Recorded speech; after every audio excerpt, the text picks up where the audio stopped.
De volta aqui com o programa Bem Assim, gente. Olha, o período mais esperado do ano finalmente chegou, né? São as férias de verão. Para a criançada é uma festa só, mas para os pais é uma verdadeira dor de cabeça, né? Um pesadelo. Porque sempre fica aquela pergunta: como que eu posso ocupar meu filho de uma maneira saudável? Como que eu posso tirá-lo da tela? Agora é isso, né? O grande problema é esse. Como tirá-lo da tela? Que atividade eu devo fazer com ele? E um pesadelo ainda maior para os pais que, de repente, sigam trabalhando no período das férias dos filhos. A gente vai conversar sobre isso agora com a professora particular Letícia Pontes, está já aqui no estúdio, vai nos acalmar, vai nos passar dicas sobre o que fazer nesse período. Letícia, seja bem-vinda aqui ao programa Obrigada. Bem Assim. Primeiro vamos começar pelo seguinte: chegaram as férias, é o período de estudar ou de brincar? Olha, é o período de brincar, é o período de descansar, férias, todo mundo precisa descansar, é essencial. Agora, o que é muito importante? Não vamos esquecer que a gente passou por um período de pandemia.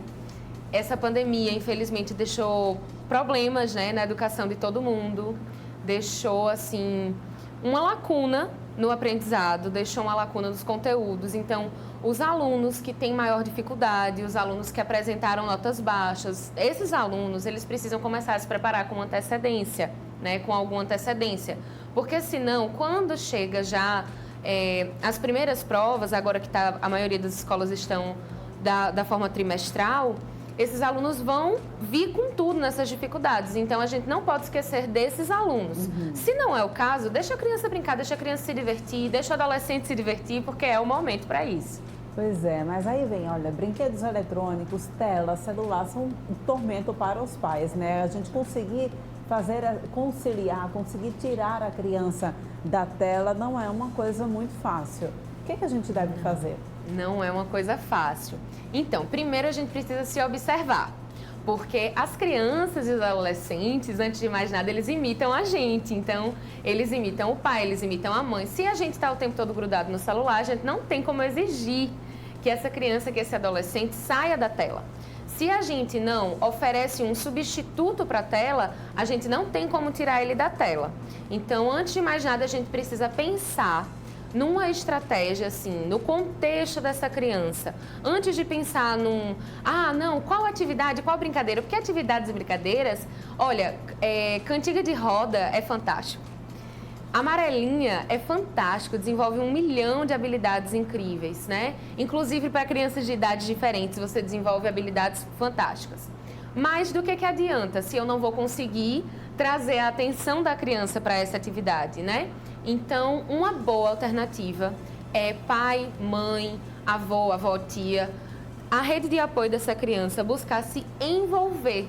Porque o envolvimento do adulto, o vínculo com o adulto, na verdade, é o que vai trazer a criança para a atividade, é o que vai tirar ela da tela. Não importa se vocês vão estar brincando de passar água de um copo para o outro, se vocês vão estar brincando de lavar os pratos, se vocês vão estar brincando de mexer na terra, não importa. O que importa é que a criança tenha esse momento de afetividade, porque é esse momento de afetividade que vai efetivamente tirar ela da tela, porque vai ser mais interessante estar com o adulto, estar participando de alguma coisa, né, legal, do que estar ali na tela, porque a tela ela já tem o tempo inteiro. É isso que a gente pode chamar de aprendizagem afetiva? É mais ou menos por aí, sim. O Wallon, ele traz pra gente a aprendizagem afetiva dentro do contexto de educação infantil, né? Então, na educação infantil, a gente tem que ter uma escola de aprendizagem afetiva, porque a criança começa a expressar as emoções dela e essas emoções, elas precisam ser acolhidas para que a criança consiga reconhecer e passar a lidar com essas emoções. Só que isso se estende para o resto da vida. As nossas melhores memórias, as memórias que a gente mais lembra, as memórias que a gente mais tem guardadinho ali, são aquelas que foram afetivas, são aquelas que foram com o professor que a gente gosta muito, são aquelas que são com os colegas que a gente tem um laço legal, são com os parentes que a gente gosta. Então, não é diferente para nenhuma criança, para nenhum adolescente. Essa aprendizagem afetiva, ela vem disso. Ela vem desses vínculos, desses momentos. E não necessariamente vai ser algo de conteúdo, né? Não necessariamente vai ser, nossa, vamos estudar português, mas às vezes é um momento de leitura de um livro, é um momento de leitura de uma revista, é um momento de um filme que vocês assistiram e debateram. Isso tudo é aprendizagem afetiva, né? Trazer realmente a questão do momento, do afeto, do contexto, do vínculo para a aprendizagem da criança, para o reter informação, formar memória de longo prazo, que é isso que a gente quer. O que é gamificação? Gamificação é uma metodologia de ensino, tá? E essa metodologia de ensino, ela já é bem falada há um tempo. Desde os anos 2000, que a gente vai falando de metodologias ativas, ela coloca o estudante como o ativo, né, no papel de processo de ensino e aprendizagem. E esse estudante, ele vai lidar com o sistema, com a mecânica de jogos. Então, o sistema de regras, ele vai aprender a lidar com as habilidades de trabalhar em equipe, ele vai muitas vezes trabalhar percepção visual, coordenação motora. Então, é trazer realmente a mecânica do jogo para um contexto de aprendizado.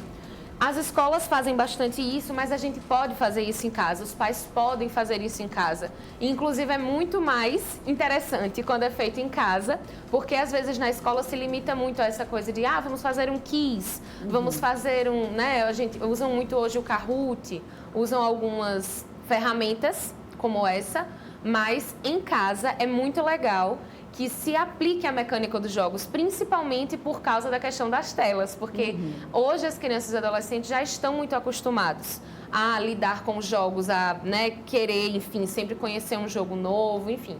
Ou seja, dá para a gente puxar essa questão das telas para a parte boa também, né? Dá para aproveitar de forma benéfica, não é isso? Me diz uma coisa, dá para unir brincadeira com ensino?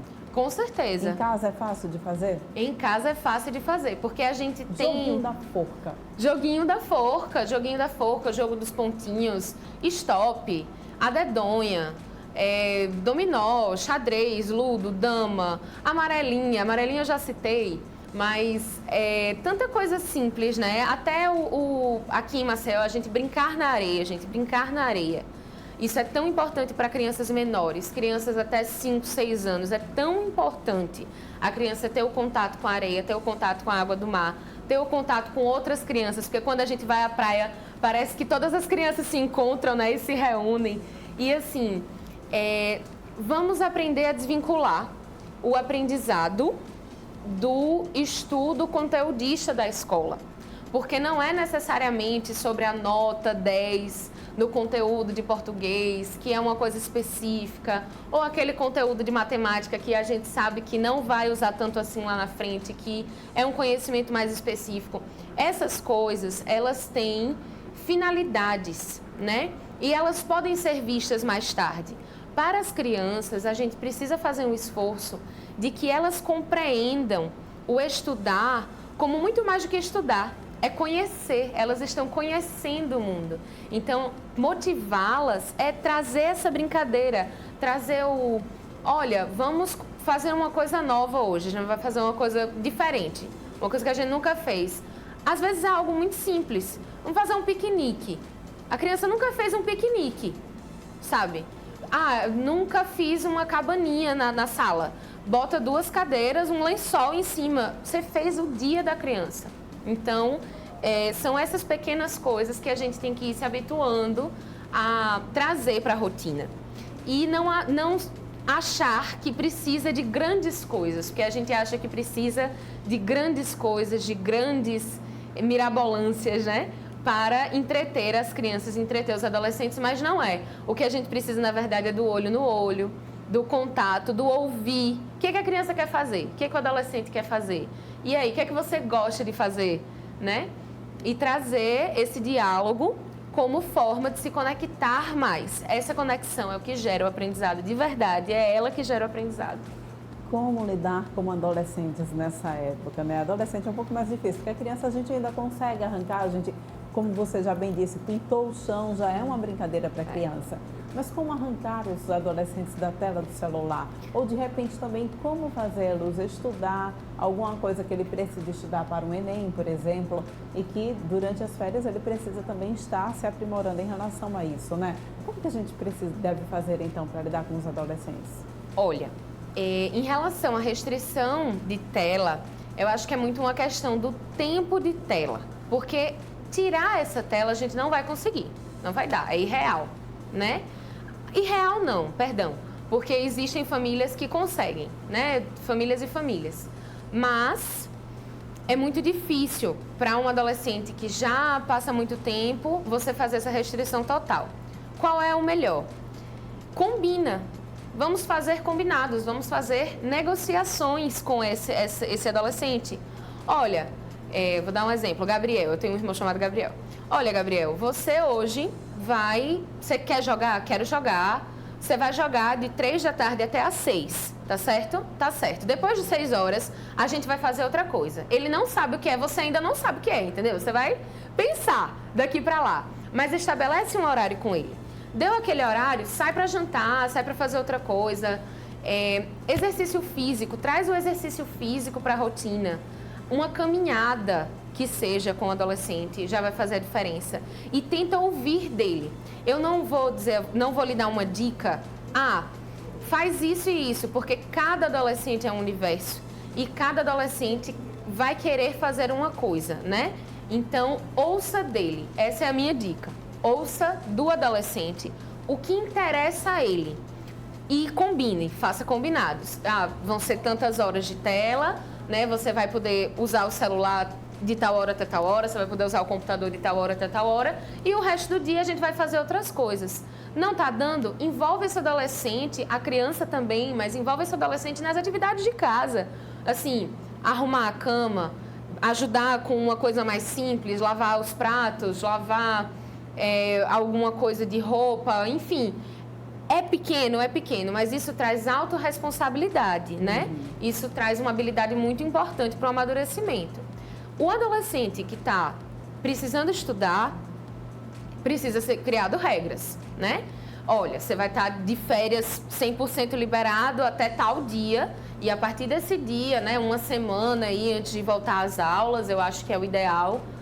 Antes muito disso, depende realmente da necessidade do adolescente, mas uma semana antes de voltar às aulas, considera um professor, ou então, se você tem a habilidade de ensinar, ensina o adolescente, vamos ver quais são os alunos, faz avaliação diagnóstica, vamos ver quais são os assuntos que estão, né, precisando de uma atenção maior, e aí já inicia, porque realmente a gente, mais uma vez, passamos por esse período de pandemia, estamos ainda em pandemia, precisamos continuar dando atenção a esse período de pandemia e quem está na escola foi muito prejudicado. E isso é necessário que a gente diga.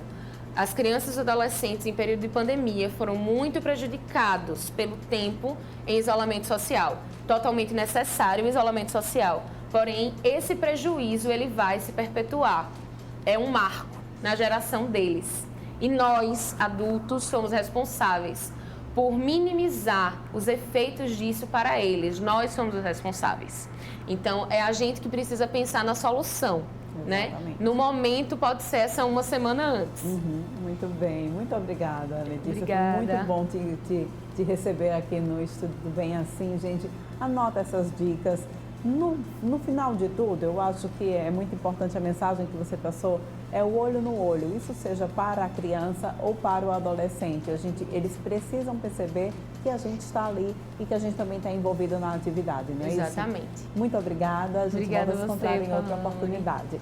A gente vai encerrando então o programa Bem Assim de hoje, foi rapidinho, já chegou ao fim. Muito obrigada pela tua companhia. Lembrando que a gente volta a se encontrar amanhã, tá? 9h30, aqui no teu canal 525 da NET Claro. Até lá!